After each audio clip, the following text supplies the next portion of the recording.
Call the meeting to order.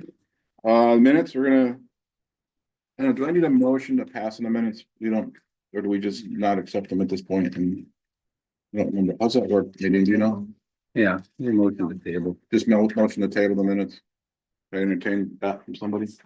Like a motion to table the minutes. Hey, do I have a second? I'll second. Okay, we have a motion to table minutes till next meeting. New business. You did get sworn in. Do you want to introduce? Sure.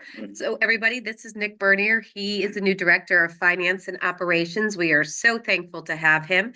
He comes to us via Business Manager or Director of Finance and Operations from East Hampton and Northampton. And previously, he was a principal in Agawam. So he's got a lot of connections and he lives in Westfield. So a lot of connections to our community around here as well. Started February 3rd and hit the ground running. So Right at budget time, Yahoo. I know. Yeah. I'll just go around the table, introduce ourselves for him. Russ Anderson, Emergency Manager. Rainey Brown, DPW Director. Scott Fleabot, MEMA, Region 3-4. John Kane, I'm a business liaison. Tom Hibbert, the Health Director. Sabrina Pula, Conservation Commission. Nadine Tignoni, HR. Mike Tag, the Police Department. Brett Banish, Police Chief. Rich DeFino, Fire Chief, we've already met. Okay, next thing on the thing.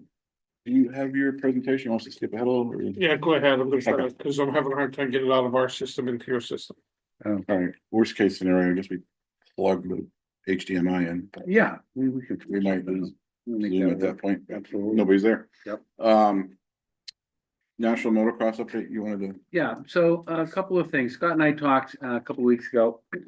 Kind of in reference to the email that you had sent me about some of the things that NASCAR is doing. Motorsports are a big draw, big venue, big draw, lots of people.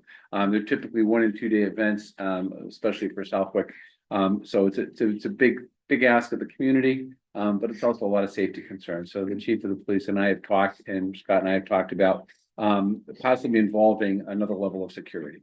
So we had initially looked at FBI, but Scott and I talked to Homeland Security does something where they kind of come in, do a complete survey of the organization, what we're doing, where we can improve, and so on and so forth. There's a couple of things that the fire department's looking to do differently this year, only because of the threat of hot weather, the increase in participants, as well as the natural draw. Motocross itself specifically has changed a little bit of how it's structured. So you have to get a much larger audience for the outdoor events. So they combined their super cross, which is indoor, with the motocross, which is outdoor, and a lot of points that can be gained. So that's created a whole new audience for this. So we never really get an accurate, dead on how many people are really here. We've done some plotting based on density and things like that to estimate how many people are here, but it's really hard to track. Again, it's a 1 day event. There's a lot of people that come and just socialize in the parking lot that aren't ticket buyers. So we don't know how many are there for that as well as the amount of people that do come in the form of vendors, racers, the race teams, the sponsorship, and all those things. And it's pretty substantial. So Scott and I had talked about getting Homeland Security in here just to kind of do that survey, if you would. Scott, if you could address that a little bit more. Yeah, so detail, what they basically the do. same type of survey that you guys do for the schools. Get John Warren will come out, or somebody come out, will do that. We do what we call large venue events. It's a lot of what we do. Big E, motocross, or any major event. For you guys, it hits a little home because I know that some people say, "Oh, what do you got? How many people a day do you think you have?"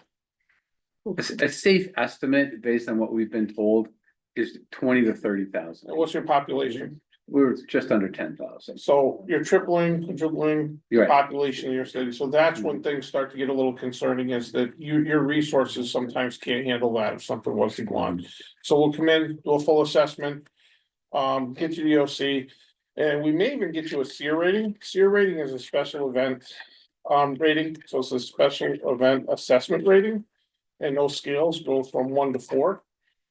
1 being the highest, like even the big, I mean, you guys would probably be a 4, but at least it lets us know what type of resources you'd be allocated and what we could get for you.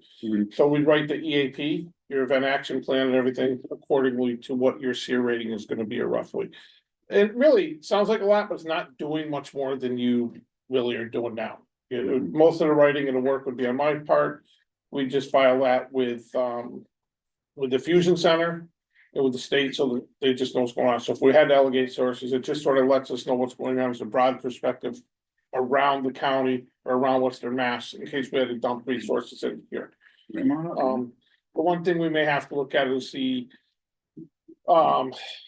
is is the medical plan and a couple things like that. We would just, Yeah. in case we had an MCI, that's the only thing we'd probably write a little differently for a CRA. Yeah. But other than that, that's it. It is, just so people know, the way the track handles it is the track is the track and then the spectators are the spectators. So we manage typically the flow of traffic, the spectators, the track is pretty much insulated and prepared. They have their own medical team, they have their security, they have horse medics that are people that are staged around to help with the riders and so on and so forth. But some of the areas are pretty remote when you're trying to get somebody out there, as well as just trying to identify where, certain locations are. So what track staff call one thing and what we recognize it as is completely different. We've mapped that out better in the last 2 years. That seems to be helping with locations. But we always just, we need more. We're covering it, but it's one of those where it's 2 to 3 calls away from it becoming a problem. So we definitely need to get to the. And there's been some close calls, the bee stings. There have, and this is it. It's an all-weather event because you don't know what you're gonna get for weather. When the weather's not good, when it's raining, the population is not there, but the event still goes on. We're fortunate that we don't have to worry too much about the robberies and things like that, but should a rider leave the course, and that has happened, then we take, we're responsible for anything that leaves the course, and of course, it'd be responsible for the rider itself. They have a doctor on team, full medical trailer there. It's really well run, well organized. Communications is usually very good. So we just want to kind of augment some of those things that are happening there right now. There are also multiple events that happen at the track itself that aren't this large scale. But we had J-Day that, unfortunately had a fatality last fall. And those are things that we want to get better at. We've been working with the track representative very closely and trying to make it a safer event for everybody. They've been awesome to work with Johnson specifically. And he and the people that work with him and for him understand what our goal is here. So that's just something that we've been trying to, and it's been building over the years. Given what it used to be 20 years ago, I heard stories to where we are today. It's a much better, much more professional event all the way around. That includes the spectators, the race sponsorship, and all those things. It's definitely helped out. So we're getting there. But I think with adding MEMA to the fold, I think we're going to be in a much better position. How do you manage the alcohol? Chief? Liquor permits. Yeah. 1-day liquor permits. You shut down early too, right? Yeah, they're for specific hours during the day and there's a cutoff period and It's gotten a lot better. Yeah. officers sign each one of the liquor stations. No, I know this is totally off topic, but like if people do park on school grounds, you can't have alcohol on school Legally, grounds. no. So do you do anything or it's just because school's not in session, you kind of just let it go? Well, all the security is actually for the track Oh. itself Okay, in the street, so. For us to do anything in the parking lot, usually we shag them at the end of the day, but unless something happens in the parking lot, we make a couple trips through. Other than that, we're not there hassling anybody. I wouldn't either. I was just curious. And I will say from historically, given the volume of people there, the number of incidents is remarkably low. Right. Yeah. But that's true for any sporting event, the parking lots are, dare to say it, a little bit of a Tailgating. free for all. Mhm. That's kind of what happens. They're not really well controlled. And if they're at some guy in a golf cart. Crowd's changed a lot. Too. Yeah. It has over the Good, years. understand It's been here forever. So yeah, I think that's the good thing. Your big thing will be that we're looking at now across the board is mass casualty incidents. Mhm. And that mass casualty isn't necessarily have to be a shooting or driving. Like the biggest thing we had was the Big E, not last year, the year before, is what really brought it to light is we had 93 medical calls out of the Big E within a day. Mhm. We had 63 of those in an hour. What do I do with the hospitals? The heat. Yeah, it's all heat stroke. It's all heat. Well, we had 3 heart attacks, 2 strokes, and the rest was heat. Mhm. But how do I manage that throughout the hospital? Yeah. So now we have a daily inventory or an hourly inventory of how many hospital beds available, how many people are in the emergency room. For Bay State, for Mercy, St. Francis, and for Hartford Hospital.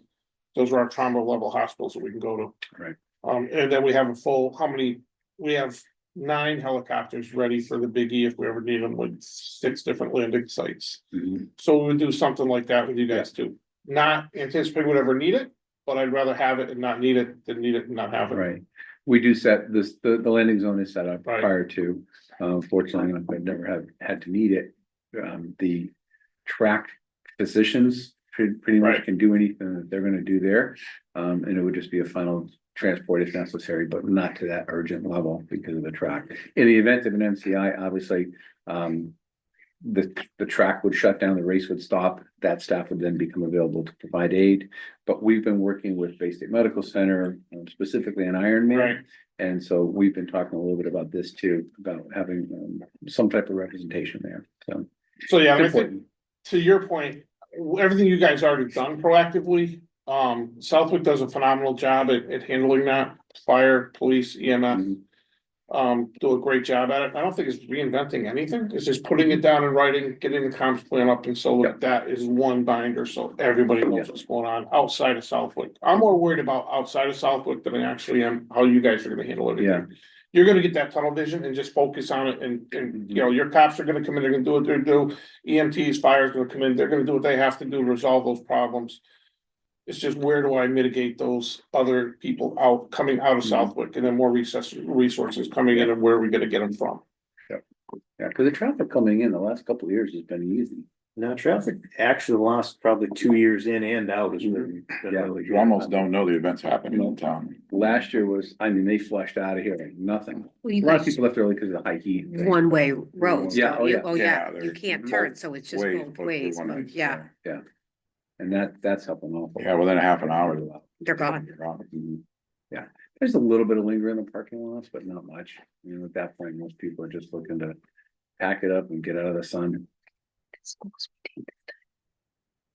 What's that? I said, for the schools, we just take this time off. Yeah. We don't drive by, we don't look. We just stay Okay. away. But that's what we had. So Scott and I will continue to work on that with the chief See of you. police as well as, And I think our next big event will be Ironman. yeah. That's the big thing we're talking Oh, about. We've had a yeah. couple switches, and I think we're gonna fix those, even if I've talked already, Yeah, and, we're gonna.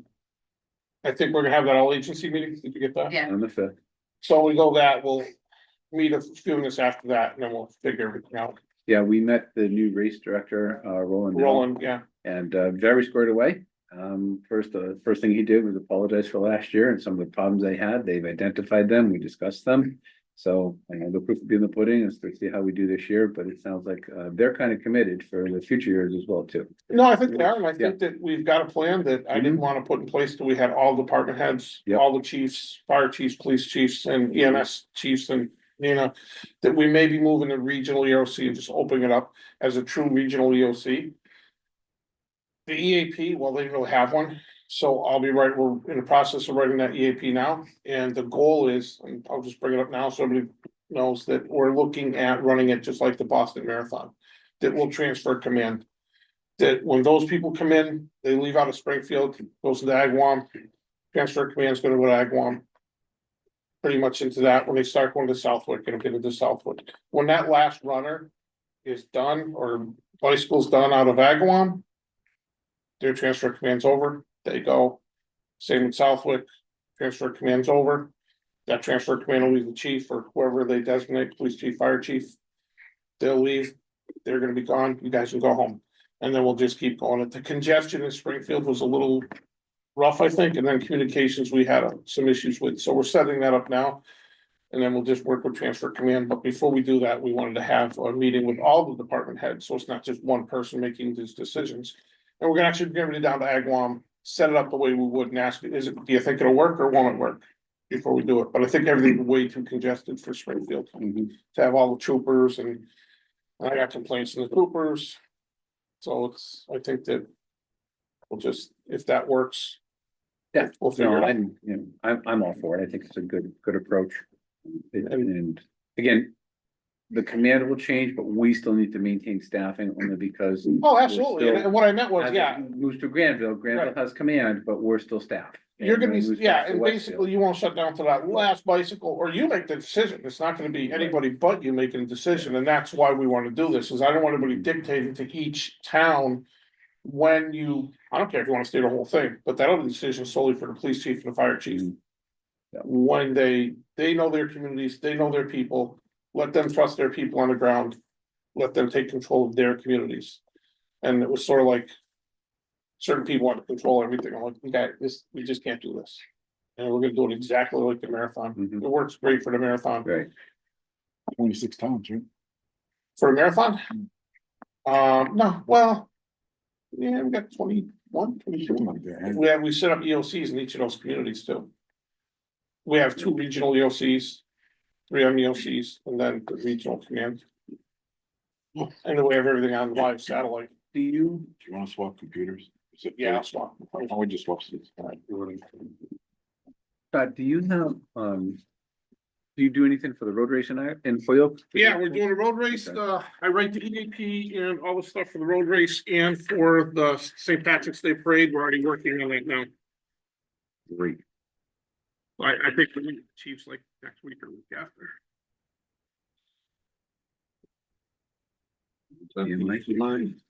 So Scott's, you're gonna give us a presentation on kind of MEMA in general and some of the things that are available to us. What do you say, Mike? 30.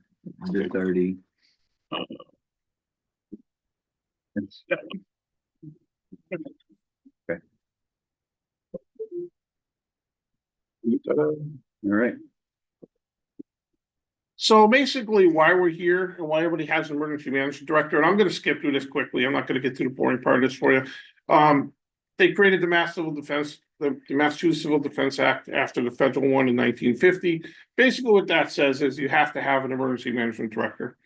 You have to have an emergency management person, and hence MEMA was born.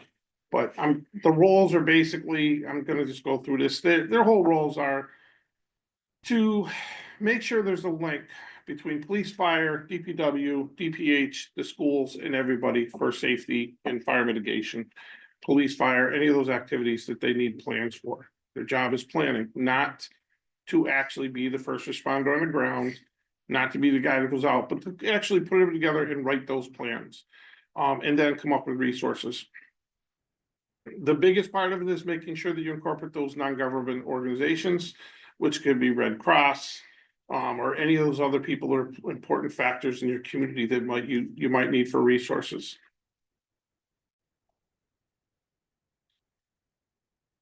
Establishes methods of mass notification, that's our biggest thing right now, so like if you needed a WIA, that generally comes through us, a WIA is a wireless. Electronic alert, so those WIAs are basically messages that we put out that'll go through your cell phone. How a WIA works is if the police chief or the fire chief calls me up and they say, hey, I have an active shooter at the school and I need everybody to stay away from the school or whatever. We will put that out. We put a 30 character message, then a 90 character message. We write that out. And what that'll is, and then I'll ask the police chief or the fire chief, what radius do you want? What we do is we go in and we give it a radius. 1 mile, a block, or even an address. You tell me streets you want it to surround. So when a cell phone drives into that, it goes out, yeah, but No, so this is a level above your Blackboard or our code red, which requires subscription.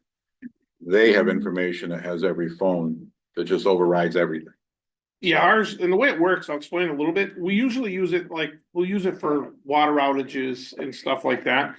The way that it works is those wireless alerts go to your cell phone, but we manage them through cell phone towers. And I can take a wireless, if I just wanted to, if the chief called me and said, hey, I have a active shooter at 331 Main Street and I want everybody notified within a 2-block radius.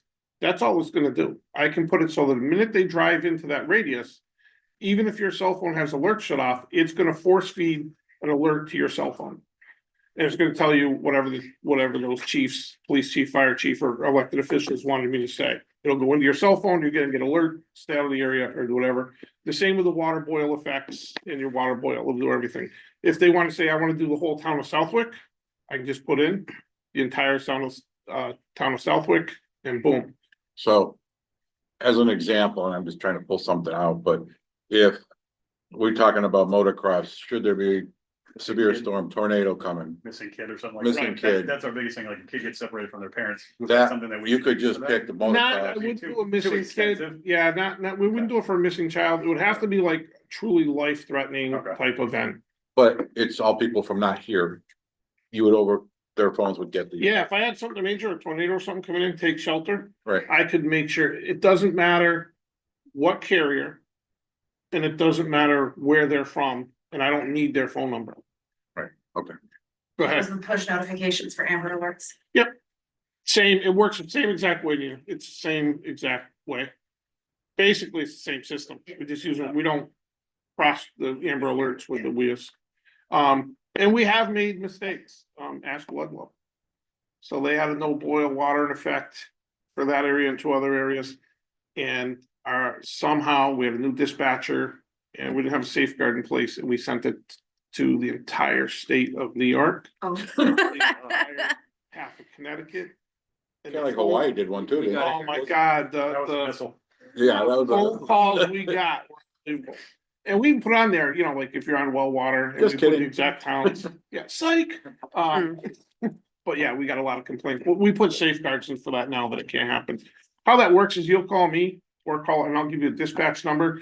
You'll work that message out with dispatch. It's gotta go all the way up to the governor's office. And then it comes back down to the chief and they'll, whoever the elected official is asking for the WIA. They'll be on one of our deputy directors in the governor's office and EOPS. And then that'll come down, you'll agree on it. We're gonna give it to you. And then we'll push it out. Generally, it sounds like a lot, but we usually, because we have somebody 24/7 for that, we can usually get it from the beginning to the end of the process to the time it hits somebody's phone in about 15 minutes. Is generally the time it takes. It's about, no, on a long end is 15 minutes. We just did one a little while ago, it was a 8-minute process. From the time they called to the time we got at the phone, so it's about 8 minutes. So that's a big part of what we do. Public outreach and education. Training exercises is huge. We're always in the middle of training exercises. We have to follow what's called HC process. Grants, sub-grants.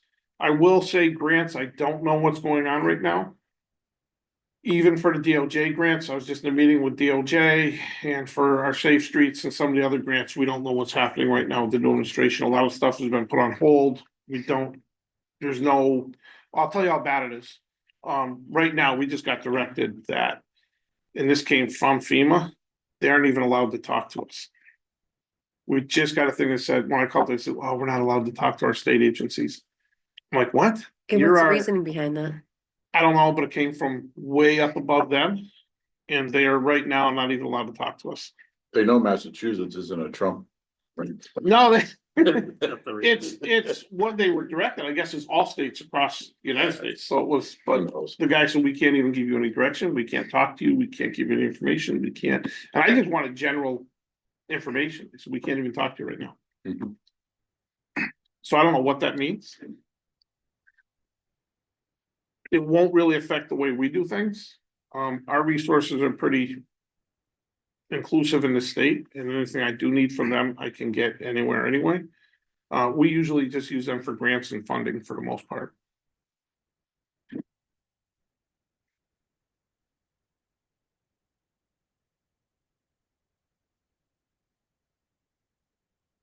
Basically, we do a lot of undertake advanced emergency disaster, we prepare and develop capabilities to respond. Basically what all that whole thing means is really what we do right there is, and I'll read that whole slide to you in a nutshell, is one, we're always looking at plans. We're looking at those plans to make sure that they're one, up to date, contact information is correct, and number three, that they're feasible. We will do, our process generally is we'll write a plan, we'll try to do a tabletop on that plan to make sure that the bugs are worked out, and then we will work out, if those bugs aren't, sometimes we'll do a practical exercise. Some of the plans we do are your emergency SEM plan, which is your community emergency management program plan for the entire city. Every town's gotta have one. You guys do have one, I think, right? Yours is up to date, last I looked. We write those. Right now, we're big into school unification for not just schools, but reunification as a whole. It's one thing that we found was a big problem. Everybody had a reunification plan. for a lot, especially for the schools, but they weren't really effective when we put them into practical aspects. And I'm not talking about Southwick. I'm just talking about some of the other ones, so. I haven't really even looked at yours. We're in the process now of reviewing every one in the county, so I'll be going around looking through every one in the county. Our goal right now is to do a full assessment of all the schools in the county. With John Warren, we're halfway through West Springfield right now. I think we just finished all their schools. John came out to you guys, right? Yeah. You did all your schools, you're done. Southwick is done. And we're working on the county. Once we get all those plans and we put everything back in the database, we're gonna strongly look at reunification. And what does that look like for each community? Where do we go? How does that work? So we're gonna look at all those reunification plans and rewrite those. Preparedness include planning, organizing and training. Some of that training will come through us. And then you guys are all doing the Asher stuff now. You're doing pretty much all that stuff. And really, we're just paying for a lot of that. And we'll get the right experts on the ground to do it. And then the biggest part is equipment. Grants and funding and trying to get you the equipment you need. Going through the community, seeing what you need for equipment. And then making sure you have your efficiency to respond. Our next big thing that we're really looking at right now, and it's the last thing, is access and functional needs. For buildings, for like we do those assessments now for the schools or anything, access and functional needs, or anybody with a disability. But that disability can be limited language, it can be pretty much anybody that has a right to get into an access, either physically, mentally, or just, it could be even financial. How that came up was we looked at, when I really got into AFNs, we went to a state meeting, and one of the things they said, well, how do you think we did when we responded to COVID? Listen to everybody pat themselves in the back. Oh, we did a great job. And how did we do a great job? Well, we set up all these different, look at all the sites we had. Okay. Where did you get the sites? I said, well, Eastfield Mall. Okay. So what do I do with the people down in Deep Winchester Square or the north end, the south end? I said, what you did was you set up a regional site. But we didn't do one bit of outreach for those people that didn't have the ability to go anywhere. What did you do for the hill towns? You just assumed that everybody was gonna just drive or get a ride there. But we didn't do one mobile outreach that we could have very easily done. We talked about it during that. Oh, we talked about it, Yeah, but right. nobody did it. Oh, we should. So my whole question was, never invited back to another meeting. How can we sit here and pat ourselves in the back when we really failed miserably? And I don't mean just a little, we failed. We set up all this, we put all this money in one or two sites, and we expected everybody to get there. We can't do that. We have to look at communities. And we have to look at how we're gonna do this outreach to those communities. And I remember, like you said, we talked a lot about it, but it never happened. Yeah, I remember the hill towns with I forget, Board of Health were trying to set up. Right. Tolland, Granville and us, and it just never got off the ground. And it wasn't because of them, it was No. because of the state. Right. And the state. It was like ready to pull the trigger and it. Yeah. We did, our schools did a regional site. Yeah, you guys did a regional site, you did a good job, but I'm not saying it was everywhere, but I'm saying we Oh. didn't do, if you look at this. Throughout Western Mass, we didn't do a good job, Hmm. we need to do better at the way to respond to things We like did, that, we did home vaccinations, but no method of testing. right? Well, even that, I mean, and it wasn't the communities, what happened was, when I mean that, I don't mean the communities. One thing I like about Western Mass, and I tried to tell this to Boston when the guy was freaking out because we didn't set up a shelter in Holly. I said, nobody's going. Well, why? I'm like, these people they'll cut a tree, burn it, kill the squirrel in the backyard and eat it before they're not gonna leave their property. They're not gonna go. They love their communities, they're gonna stay there, but they're resilient. Everybody owns a tractor, they have friends, most of them have generators, they're used to this, and nobody went. Just like I said, they set all this up, nobody went. But my point is, the thing about that is you guys did it on your own. You did that. The state didn't help you do a whole lot with that. Might have given you a little supplies, but we didn't Yeah. really help you do anything. And I'm not even necessarily, we need to come on and give you, but we had to help you give the supplies, the tools, the resources to complete that in a better way. Because you're right, you did it. Preparedness activities, basically.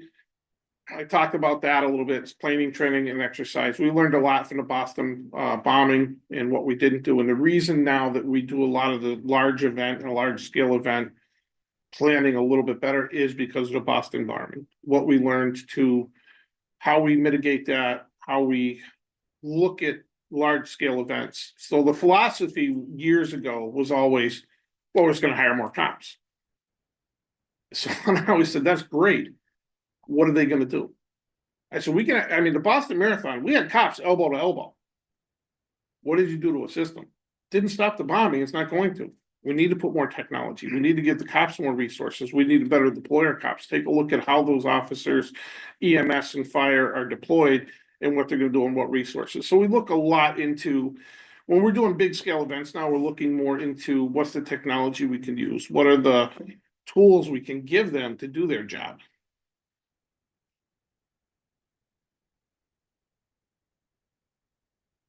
Planning committees, so this is something I'm gonna type on, because you guys do this, you're really well at it, but then I have towns that are even bigger that have no LEPCs.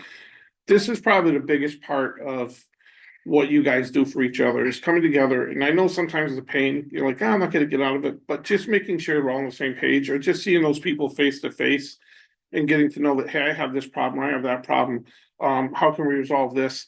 When I got a dispatch problem, I got Nina like right there, or if I have somebody, we can talk it out, and I know. Or a lot of times, somebody like Nina will stop me from doing something stupid that I think is gonna work, and she'll say, that really isn't gonna work like that. So it really is probably one of the biggest tools we have, is just bringing that community together, bringing everybody together and working with each other in these type of meetings. Sometimes we're gonna hear things we don't wanna hear, sometimes, but it's gotta be okay, that we're all friends at the end of the day, and we all have the same goal. So we have local planning committees, what you guys have, they have regional. We don't have a lot of regional in Western Mass, we have a few, I was trying to get some together, but it's a lot of resistance. Like, I'd like to get Tallinn, Granville, and a couple of those, like, in those regional planning committees, so we could be more regional than local. Still a work in progress, and then a couple other, like, I'm trying to work with Brimfield, Holland, Wales, in that area, and put them into one, because the resources are so limited. And they rely on each other so much, we sort of need to regionalize those. Planning committees, who should be, is pretty much who's here. Police, fire, EMS, elected officials, public health, hospital, transportation, schools, facilities, groups, media, whoever else you can get in there. There's nobody that is not important, let's put it that way. Anybody you can think of is gonna be here. So Scott, under the law, it's related to, for LEPCs, it's related to chemical issues.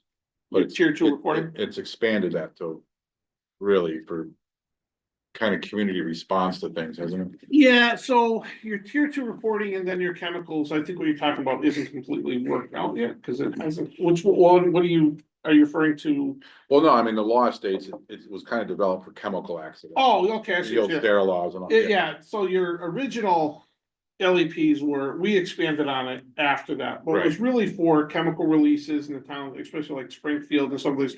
And that really hit home is, I don't know if anybody is old enough to remember the chlorine fire in Springfield. Yeah. Thanks, Scott. I Gearing, was there, I was working, so I get it. gearing, What's that? gearing, Yeah. yeah. So, that really put together the reason for now that we're really strengthening as LEPCs was for chemical responses, to get them together on what their chemicals. Then we come up with a system that's tier 2 reporting, which basically means that anybody with any chemical or hazardous materials after their building, especially if they're a facility that makes and produces it, has to report that. And that goes up to the state, we get a comprehensive report on that is then issued, and usually that goes to the fire chief. Which we only have about half a dozen that report every year. Yeah. As far as, the power companies, a little bit of, Right. some of the manufacturing, but not big. The schools. Big, Very good about big it. source of things. Yeah, you guys don't have a big source supplier. Stuff going through town, but not as far as a facility. Yeah, and that is the problem, though. You don't know what's coming through your town at any given day, but, like, we just had that derailment. Anybody see the derailment the other day? It was Is that Williams? Wendell. Wendell. Wendell, so fortunately, that was all paper products. But the train before that was all chlorium hydride, the chlorium hydride. Like and they had- Ohio. And they had 2 other chemicals that were like on that train. So at first, when that first came through, CSX was like, hey, wait a minute, and they said, the guy was freaking out, and he's looking at his computer, and he's like, I can tell he's breathing heavy, he's like, oh, thank God, my goodness, I thought it was the train before that, it was all chemicals, this is all, I said, what's on this one?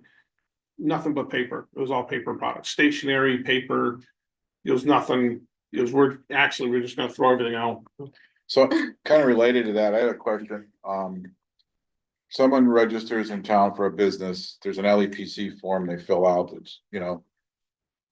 Jane's nail polishing thing, it's a simple thing with all the contacts. Do you get that at all? Do you get a copy of that? Or does dispatch get a copy of who these business people are? And would that be beneficial? We sometimes get, like contact information just for businesses, but not. Oh, these are home businesses or the new nothing like businesses. Hazards or the tier 2 information. We don't get really any of that stuff unless it's given to us by, you know. Would it So help to far. have those information? A lot of them are home businesses and stuff like that, but. I don't know if I you mean, want that contact information or not. Cause all these papers come in, every time there's a business that registers with the town, they get a copy of the business, their contact, their phone Right. number. I think it would be good, because the only time we get anything with the things on it is from the alarm forms that we ask. Right. specifically. So if there's anything that we need to know, if we're gonna get it, would be good for all of us Mm-hmm. knowing responding. I'll do a scan of a bunch of them and send them. Well, so we did a big push in Westfield, like every 2 years we try to, where we actually run a list of all of our sites in CAD. And then we send out forms. So as soon as we're converted on the PD side, where Southwick Police is on our CAD system, we're going to do that so we can get updated contact information and everything else. I'll send you some and see if it pertains or not. Okay. Where does that initiate? Is that from town hall? So. Yeah, clerk's office. The clerk, okay. So when they register their business with the town, they fill out it says an LEPC form Mhm. and it just gives you contact, type of business, and if you have any storage of Yeah. materials. Yeah, that'd be Right, great to so have. just for the site files, Mhm. you know. Great. Next thing we manage is your grant programs. The basic two we have are brick grants, which are for, mostly for buildings and for any of your infrastructure upgrades. That if you wanted to add a generator, if you wanted to add something like that, we give a grant. Then the other one is your basic emergency management grant, which is, it's not a lot of money. It goes by population, but you can buy whatever you want. And I almost want to take this slide out because I have a feeling, the way this works is MEMA gets funded by the federal government, probably about over half of our funding is directly from the federal government. We just got cut. Well, let me back up. Our director and the director's past have always felt that instead of us spending the money for you, we should give that money to the community so they know how to spend it. And that all worked fine until now. We just found out we are gonna get half of our money taken away. So I don't know how much money we're gonna be able to give communities coming future. They probably took about I know they just cut 950, almost $1 million out of our budget last year, and I just heard we're getting more cut this year. And I don't know if the state's gonna make up for that or not. But you'll still get your brick grants and some of the other grants, but the basic emergency management program grant, I think we're gonna see a change in. We don't even know what the future is of that.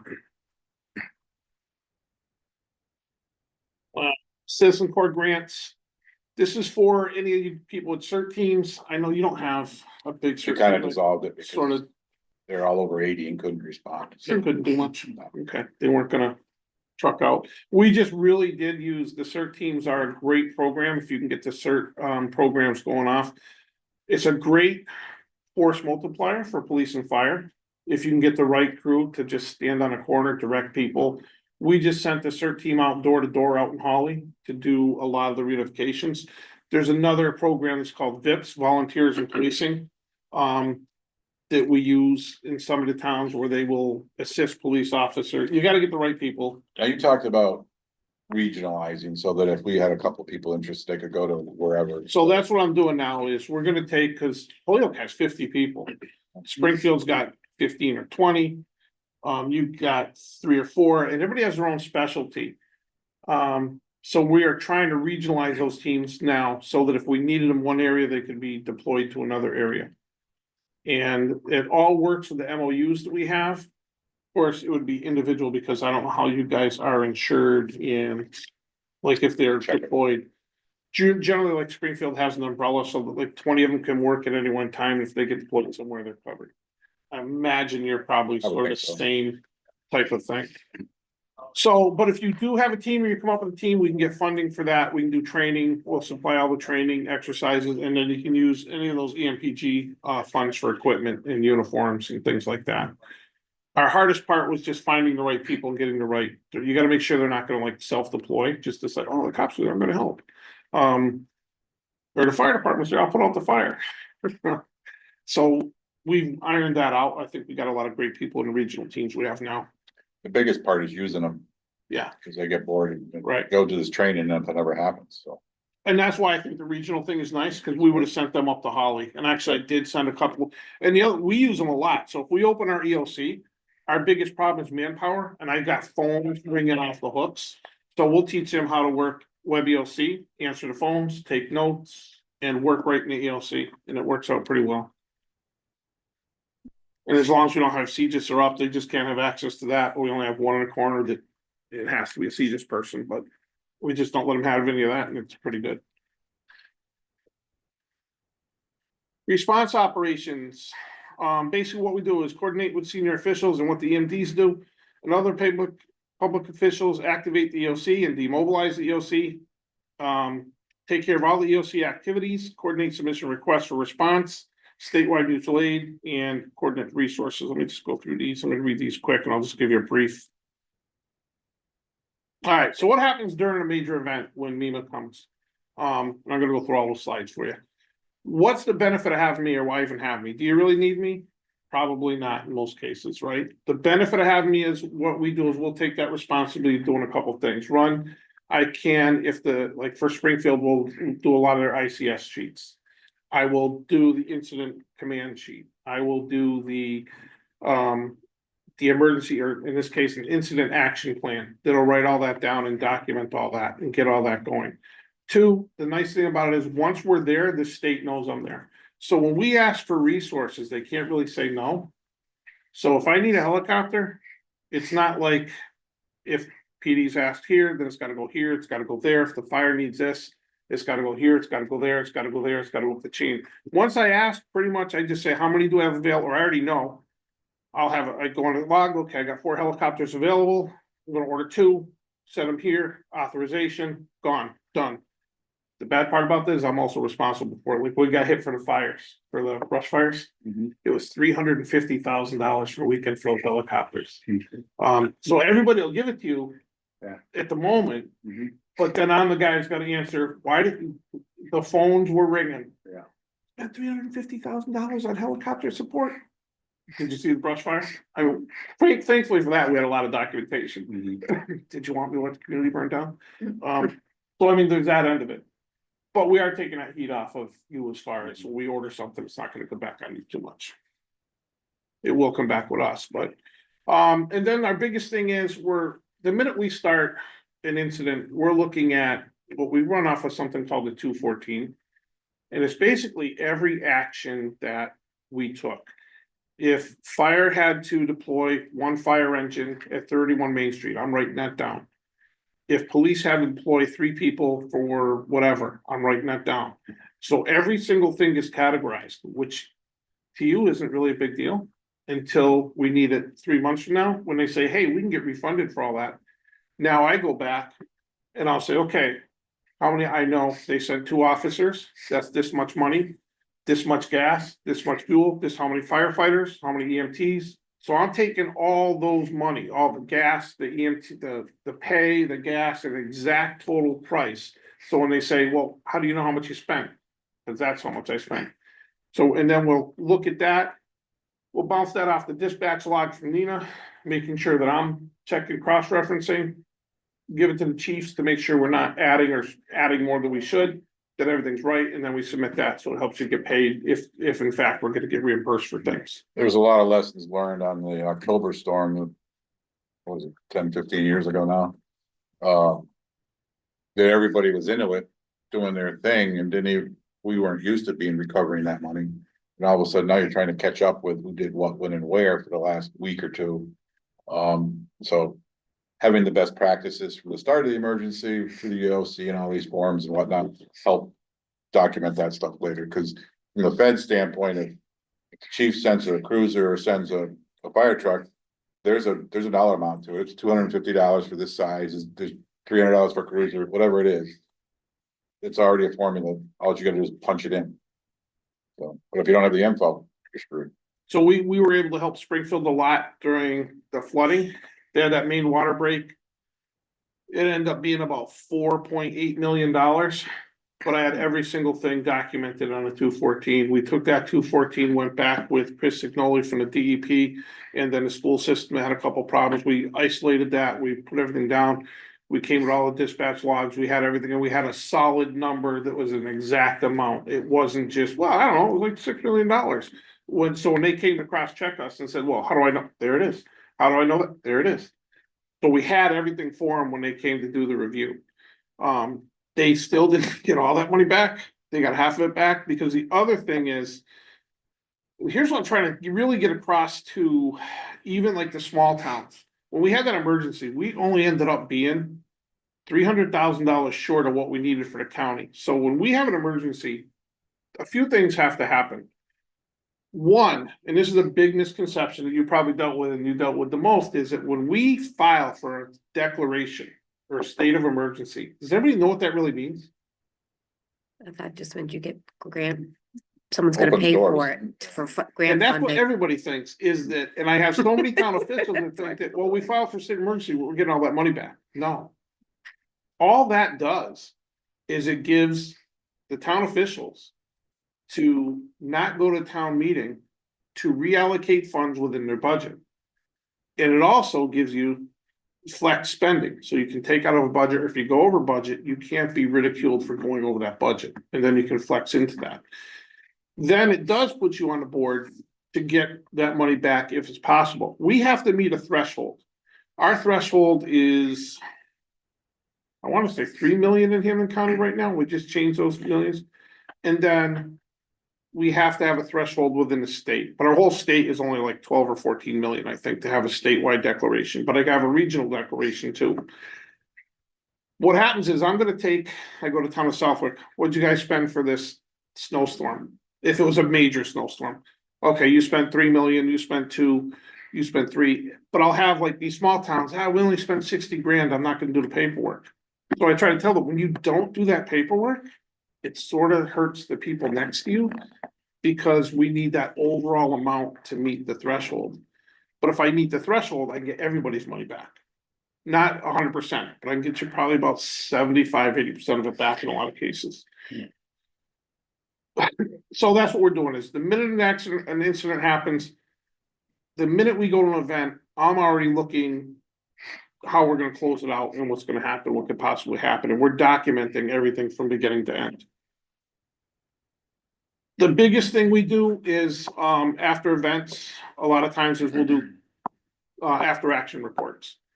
I'm big into after action reports. The biggie, I'm really a stickler, and I make sure they stay on track. My biggest problem with after actions reports is when I let other people manage them. We all come back from event, we have an after action report, and they say, what went wrong? Oh, you screwed this up, this guy screwed that, I screwed this up, we need to fix this, we need to fix that, we need to fix that. We write it all down, we go home next year, we go back, and the same exact, well, we need to fix that, that happened again last year. That's what happened during Iron Man.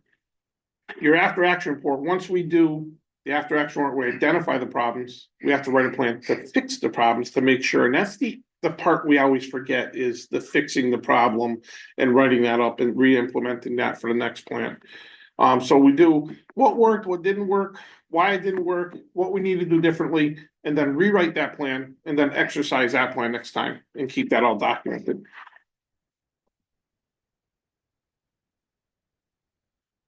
Operations, your groups go like this. ICS we're big into ICS in pretty much everywhere now. It's pretty much your ICS standards are fire, eat, live, and breathe ICS. Cops, not so much, because we don't really deal with that aspect of it. we're starting now, I think they're starting to push more ICS in the police side of it, and I think you'll see more of that. So that we all just understand it. ICS is more for the people on the ground. It's gonna be the responders, operation response and coordination. Your EOC is gonna be all their policymakers, and those people that are writing the plans, the policymakers and your directors. MAC groups, I'm not gonna get into that. MAC groups are when we start getting resources from outside of other states into Massachusetts helping us. EOC operations, what is how your EOC works? If you are gonna have an EOC, like I'm thinking for the motocross, you guys have a mobile EOC, so to speak. Who has the authority? Doesn't have to go like this, but you're basically the EOC director.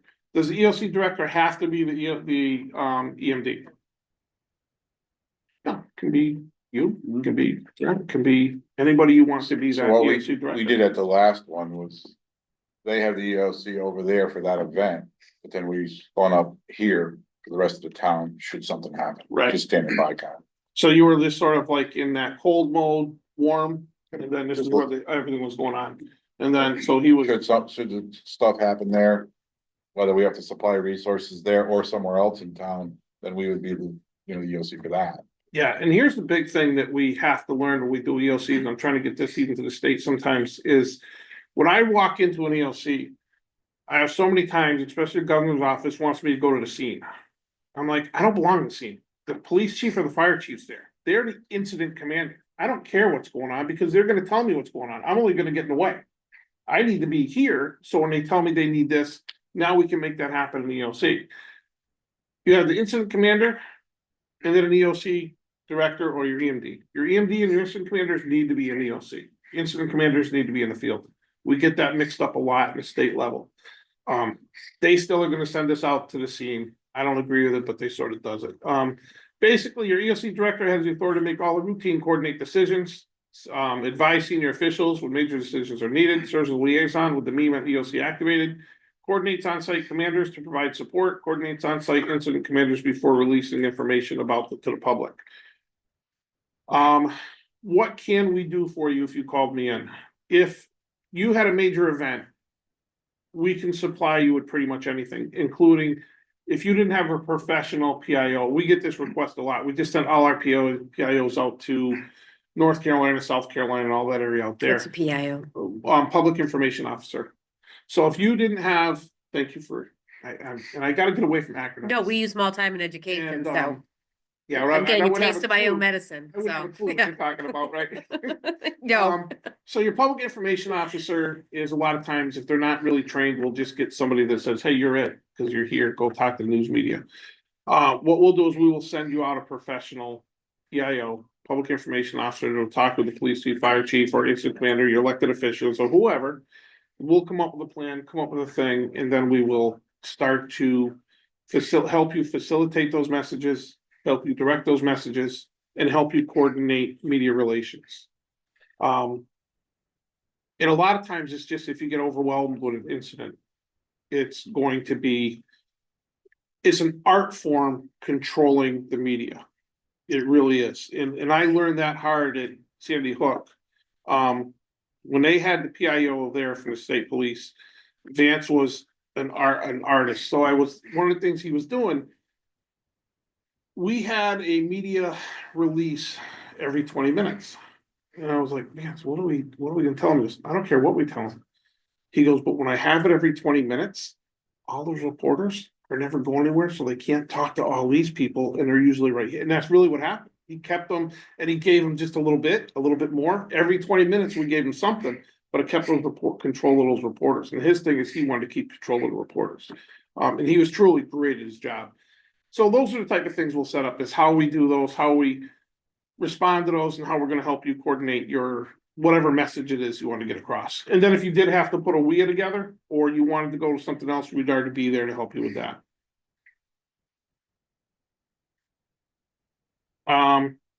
Even when it comes to your message boards, we can help you coordinate those little message boards, signboards that we have. If you needed more of them, we can get you more of them. We have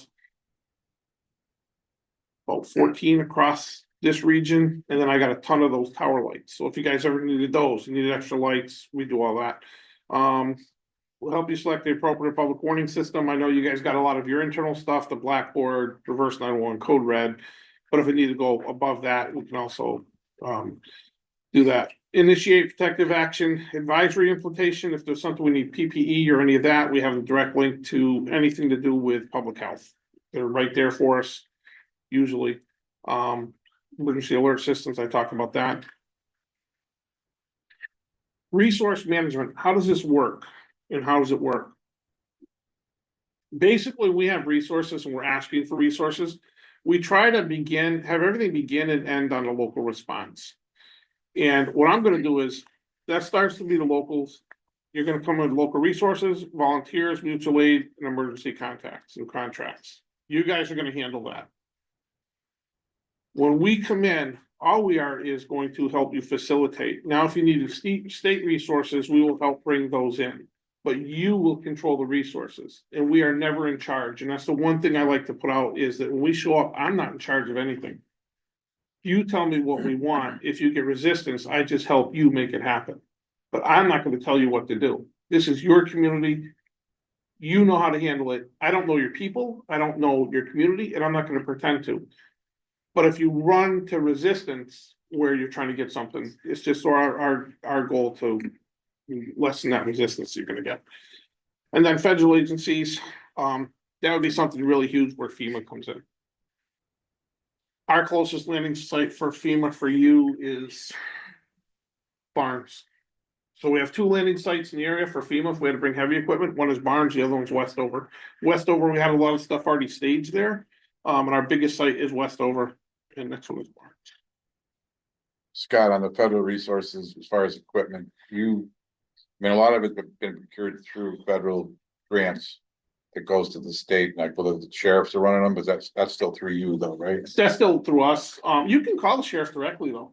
So they got Jeff McDonald putting that, and Romano Daniele, who I work with really closely. So, and I didn't ever want, because they asked me that at first. So they call me, I'm like, no, don't. If you have it there and it's sitting there, and I'm on vacation or one of us isn't there, and they have people in that office 24/7, call the sheriff's department and say, hey, do you have this, this, and this?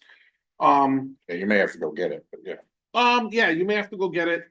And that's the only good thing is if I am around, I will get it for you. We have enough vehicles, we have enough other things, so we can get anything for you. Almost anything. And if you really can't get it, we can find it.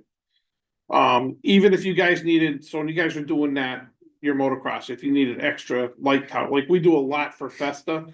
We get a metal detectors, we don't get a metal detectors anymore because I got these high speed ones now. And those are like 80 grand a piece. But we get them all the light towers, message boards or anything like that. So if you guys needed any of that, just call up and we can get it. I can get the basic metal detectors. We have like 20 of them, I think. But I don't have the new 360 programs and stuff. We did get, I hope this is still going through. We got approved for funding for barricades. I should have them for your motocross. And what they are motor vehicle barricades. They're shaped like an L by Meridian. Car comes in. I watched it do a full dump truck. And as they hit it, it's shaped like an L. It lifts up and it lifts the dump truck completely off. It was amazing what this thing did. It stopped a fully loaded dump truck. We got 8 of them.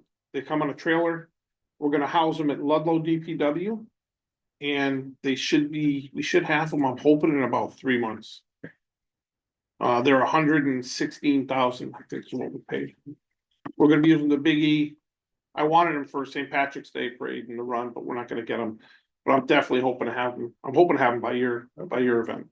But if it's something you guys want, and we're gonna go out to the police chiefs too and just say what's available. So if they need anything, we'll do one with the fire. Well, we're always the fire chiefs, but we'll start hitting the police chiefs associations too and just putting that stuff out there.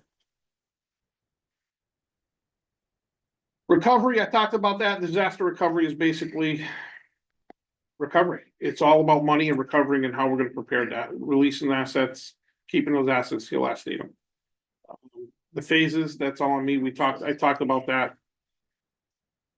The last thing I'll go through this quickly is IDAs, PDAs, and declarations. So IDA is if you guys get hit with something strong, we'll send a team out to do IDAs, which is a initial damage assessment. And that's gonna be a very broad assessment. It's gonna be just a very ballpark figure. And if I reach a certain threshold, they'll send us back out to PDA. That's when I'm gonna ask for all that exact documentation, because now I have to have exact numbers, exact figures before we can send that out to get a declaration. Then once we do get a present declaration of the Stafford Act, then we get recovered for money, and that's how that basically works. Public assistance grants, we talked about that. It's basically, if you guys get a debris, anything major, we can get your grant for debris removal, roads, bridges, water facilities, that would all come after the recovery process and how you get those grants if you got it. And if you had a major fire, or disaster, or anything else that was gonna put people out, we'd also call in the Small Business Association. So what that does is it gives people, especially businesses, an opportunity to get low interest, long-term grants. And they can get grants to them, and we pretty much basically get them approved pretty quickly. Hazard mitigation, I'm not gonna really go into that. State assistance. Pretty much. This is our EOC right here. So when anything gets spun up in the state, that's it. We got a room with, I can hook up to any camera in the state if I have to. That I think is for the Boston Marathon. And then we'll have the helicopter one from the state police and a couple other things. So whatever, depending on the event or what we have going on, we'll have those screens all over. Springfield is, I love Springfield because I can pretty much monitor everything in Springfield.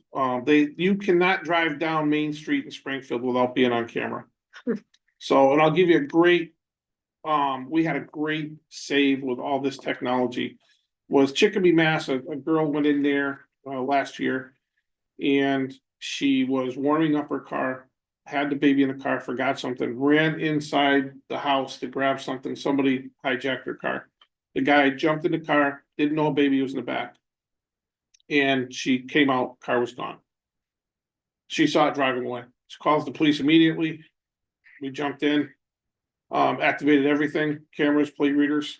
We got that car from the minute it got onto the highway, up on the highway, down into Connecticut. We just called Connecticut. Connecticut tracked that car. The guy realized the baby was in the back. He jumped off exit 47, jumped off the exit 47, pulled the car into a lot, into a hotel, took the kid, threw the kid out of the car, jumped back in the car and left. We got the car back on the highway, pulled it into Planet Fitness, and we lost it at Planet Fitness or when it got off the highway, but then they tracked it again right into Planet Fitness. And he jumped out of the car and pretended he was working out, but they had the baby, the car and everything within 25 minutes. So those cameras are, it's amazing how many cameras we have now, the technology we have. Regional offices, basically we have our main office is in Framingham. If nobody's ever been there, we are right next to the state police headquarters. And then right next to the fusion center for the state police. It's a big operation, a big building out there. It's all underground. And then we have Agawam and Franklin, our regional ones. So we have one in Tewksbury. Tewksbury is more for nuclear reactors and nuclear disasters because they've got them right on the border. And then Franklin and Agawam are your basic regional. For anything from Western Mass, from Worcester West is going to be Agawam. Franklin is everything Worcester North, and then our regional EOCs in Tewksbury strictly for that area there. If you ever need anything, actually, there's our phone numbers there, but everybody here pretty much has my number. I'm easily accessible, or our dispatch. If anybody ever needs me, you don't even need my cell phone number. Look up MEMA, dispatch, regional dispatch, call up and just say you want me. They know where I'm at 24/7. Every single thing I have is on GPS. My car, my phone, everything. They know where I'm at 24/7. They know how long my car was idled, how long it wasn't idled, how fast I went, if the lights got activated. We get all these emails. We're not allowed to let our cars warm up for over 5 minutes anymore. Broke that rule.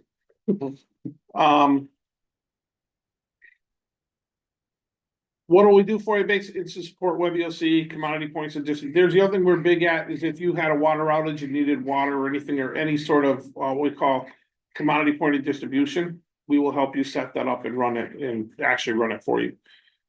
Your comprehensive emergency plans, continuity of operation plans, grant applications, event mix and action plans. We probably spend most of our time doing incident and event action plans is writing. And we do that for the sole reason that the PDs will do it and the fire department will do it. They're looking at Springfield. When I do them, I can't look just at the community. I gotta look at all the resources around that community and how it's gonna impact the community. And that's the biggest thing the Big E fails to recognize is when we have that problem with the Big E, the resources it takes to run the Big E and all the actions on the highway I'm pulling troopers for. Logistic support, I'll just go through this and then we'll be done. What we can give you if you offer it or if you want it, I can get you the Mobile Operations Center, which comes fully equipped. It is got. I can dispatch anything out of there. We've got satellite, we've got everything you can possibly think of in that trailer. We can set it up in usually about 3 or 4 hours and we're operational. You guys have used that. You used it a lot for the motocross and we'll continue to do that. Generator trailers, field tents, we have with heat, light, tables. We even have a hospital tent, shelter equipment. Box trucks, forklifts. We have a 250 bed field hospital. You pretty much, there's not much we don't have. The mobile communications trailer is huge. I'm sure all of you know Mike Gerard. Mike runs our pretty much our whole logistical program for comms. And he is our ComL. So we've got the communications trailer, satellite trailer, radio cache. And that's the other thing. If you ever run an event, even for you guys, if you needed something, don't pay for it. Like if you needed something that you didn't think you could get and you needed extra radios, we have about 300 radios. Our radios are $10,000 a piece. So I have tri-band radios.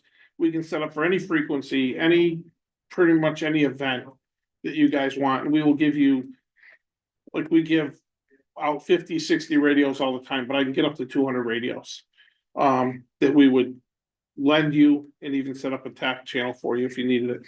Radio base stations, tactical radio stations, and all your ComL support.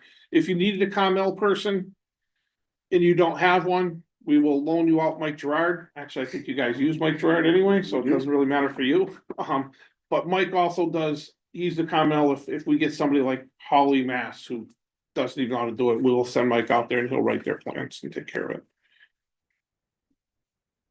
Recovery, we'll have direct access to Red Cross, Salvation Army, Division of Insurance, Education, Housing, Mental Health, Transition. And our biggest thing that we do offer for you, if you had any major evacuations, is the DART team, Disaster Animal Recovery Team out of Springfield. And we have a trailer so we can shelter any type of animal. And then we have the large animal rescue that we can send out to like farms or something like that. We had to use them. We had a Big E fire. At that fire at the barn that caught on fire at the Big E. And that is really it, where we talked about that. And that is it. Questions? Questions, concerns, comments? You have access to, say, bottled water, you have an issue with the water system? So what'll happen is we won't, yes, we do. Yes, and no, we won't pay for it. But we will, because everybody thinks we're gonna pay for it. So we have on contract about 7 different vendors that we'll call with you. So we'll sit down, we had a major water, we'll call them and say, okay, this is what you can get, Poland Springs, Polar out of Worcester. The thing is this, when you use them, it's gonna be about $11 to $12 a case of water. The reason, so what I'm saying is you can probably get it cheaper not going through us. The benefit of going through us though is that like Chester, Mass had a major water outage and they went through us. Is when I call them, they have to drop everything. And immediately deliver us water. So they were in the middle of a delivery and they unloaded 2 trucks that they unloaded going out. They loaded it with our delivery and had a Chester in 3 hours. And we had them on the ground ready to distribute. That's what you're paying the money for. So, and I'm only telling you, because you're gonna get questions from a select board member saying, gee, I paid $11 for a case of water. You did, but you're paying for that contract with service that you have to have it delivered on your doorstep in a certain amount of time for the time I call. So we can give you about 7 different vendors for that. Do you use the one down at Windsor?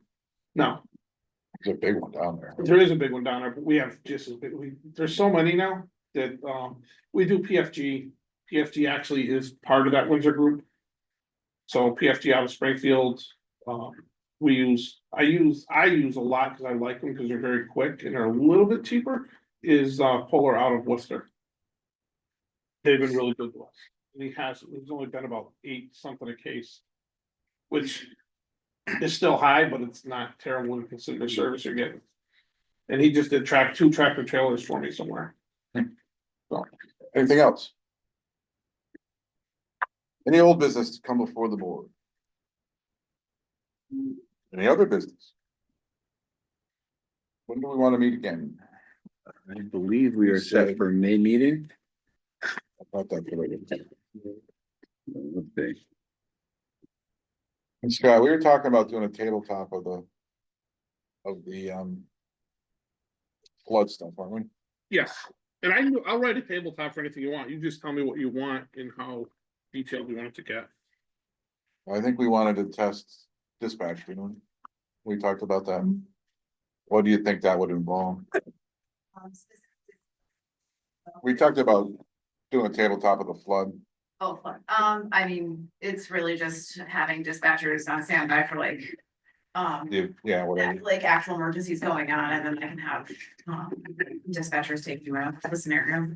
I mean, we could do another event too, if that's too. late. I'll do whatever I you don't want. have anything in May. Someone tell me when it is. 28th. It's totally up to you. I can write whatever you want. You just tell All right, me. well, Sorry, we can do a little bit. I know, more. it's what I have. Why does sorry? my safety meeting say 8 o'clock? All right. Then we can go to We're not meeting at 8 o'clock. No, the 21st. no, What time's that meeting?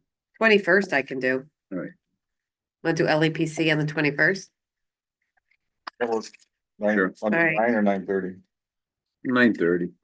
Yeah. Okay. May 21st at 9:30. Okay. We have a motion to adjourn. Motion. Second? Second. Second. Thank you very much. All right. Thank you all. Thank you. Thank you. Nice seeing everybody. Nice seeing you.